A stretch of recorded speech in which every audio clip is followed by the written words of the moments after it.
600 potentially malicious emails that were disclosed to us by customers. Of those, about 10% turned out to be malicious, which makes about 60 malicious email campaigns that we tracked in just 1 week. During that peak you see in the 24 hours from the 23rd to the 24th, I believe we identified 24 unique email campaigns, confirmed suspicious, using COVID in some form or another as a theme. Just to put that into context for you, that's about 4 times as much activity as we would expect to see during an average week, or 4 times as much as the previous week. The other classic example of a lure is, of course, this now, I'm sure, quite famous Johns Hopkins coronavirus tracking site, which was used as a watering hole to drop malware. From what we've seen, this is part of an exploit kit that has been advertised and is being sold on Russian dark web sites. It's somewhere between $200 and $700, depending on the feature set that you get. But in fact, visiting this site would expose you to the download of some form of malware. In the particular cases that we analyzed, we determined it to be Danabot, which is a sort of general purpose modular banking Trojan, but with extended capabilities, so it can be used just about for anything. So those are all just examples of pretexting at this time. We've also seen general, as I pointed out earlier, general sort of pivoting by the whole cybercrime and malware ecosystem. At the time of writing, we were tracking about 39 malware variants that were using COVID in some way or another as a pretext, embedding in malicious apps, using emails, whatever the case might be. And some of that pretexting, as we saw with the water holing attack, is quite sophisticated. Other pretexting is really quite naive and immature, as you can see from this example. So this actor sells what are called cryptors. They're basically obfuscation tools that help you bypass antivirus and other security controls. And his crypto did not change at all because of COVID. It does nothing COVID related. He or she just decided that branding it with with some COVID branding would make it more, I suppose, sexy at this time. So everyone in the cybercrime landscape is jumping on the COVID bandwagon. Another area that we cover in the presentation is the increase in malicious mobile applications. This is a chart from Bitdefender showing the number of applications on the publicly accessible app stores, mobile app stores, that contain COVID or Corona in the binary string, as a string in the binary somewhere. Now, it's not to say these are malicious applications, but you can see towards the end of those last 2 weeks how the number of applications that play on that theme have increased. Our own CERT estimates that the number of malicious applications that we're tracking increased by 5-fold since the beginning of the crisis. So there's a real threat there, a visible threat in the form of malicious mobile applications being distributed under some sort of coronavirus pretext.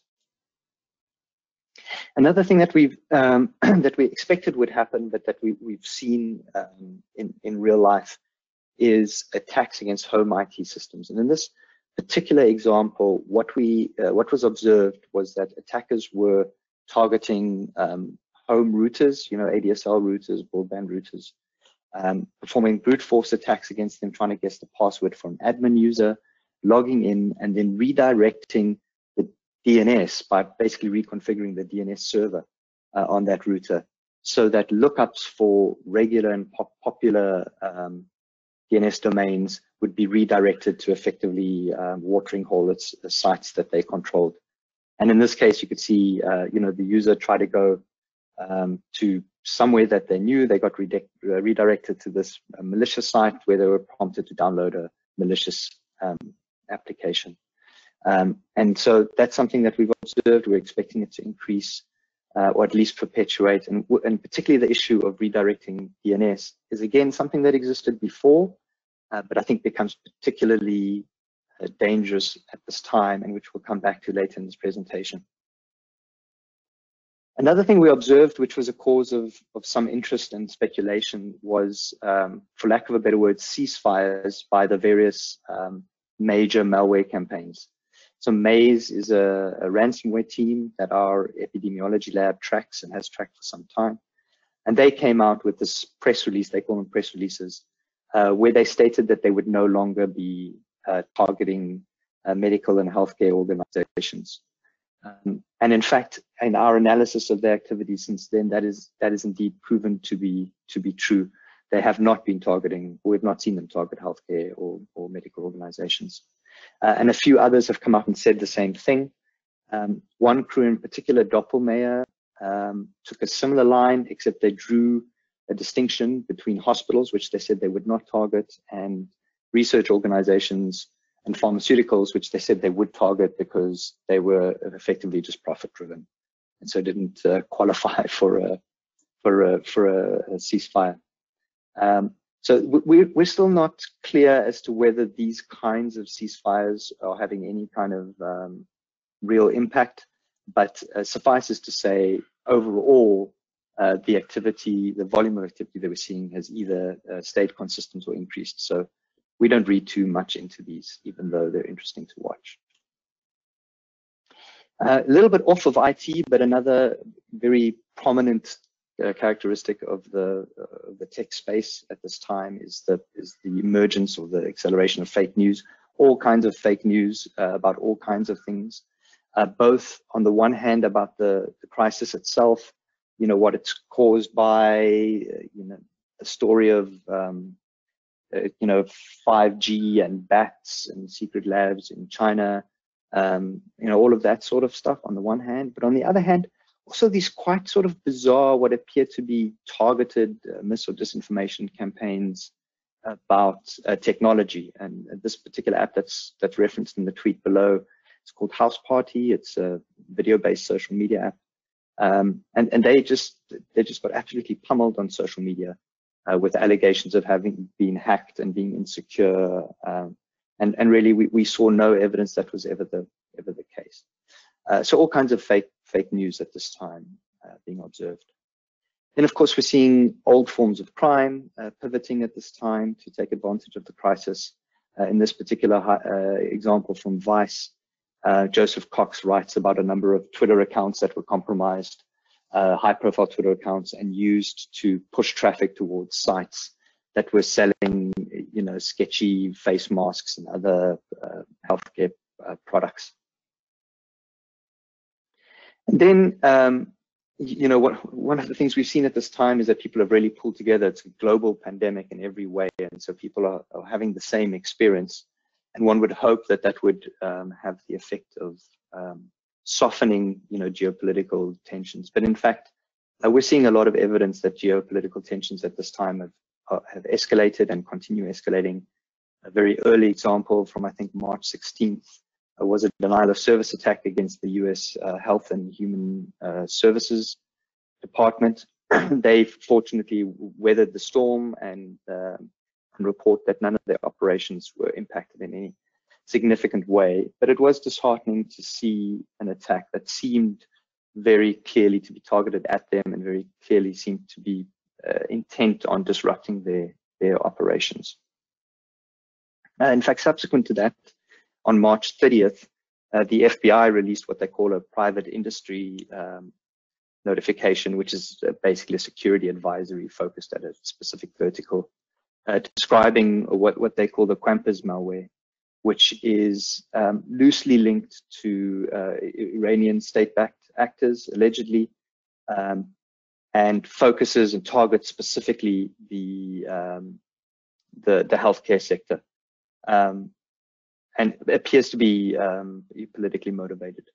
The other thing that makes this attack particularly interesting, we'll come back to this later, is it also has the capability to target the IT supply chain and move laterally across to its final targets. So we're not just seeing targeting of healthcare, geopolitical motivation, but also supply chain attacks, which is really a perfect storm. Also, under the geopolitical heading, we're seeing groups allegedly linked with or allegedly backed by nation states targeting the healthcare sector in search of intellectual property, and particularly information data around quick detection tests and vaccines. And in particular, our epidemiology lab has identified APT41, which is a threat actor that was labeled by FireEye, apparently linked to the Chinese government, that is operating specifically in this way, targeting healthcare and trying to steal intellectual property.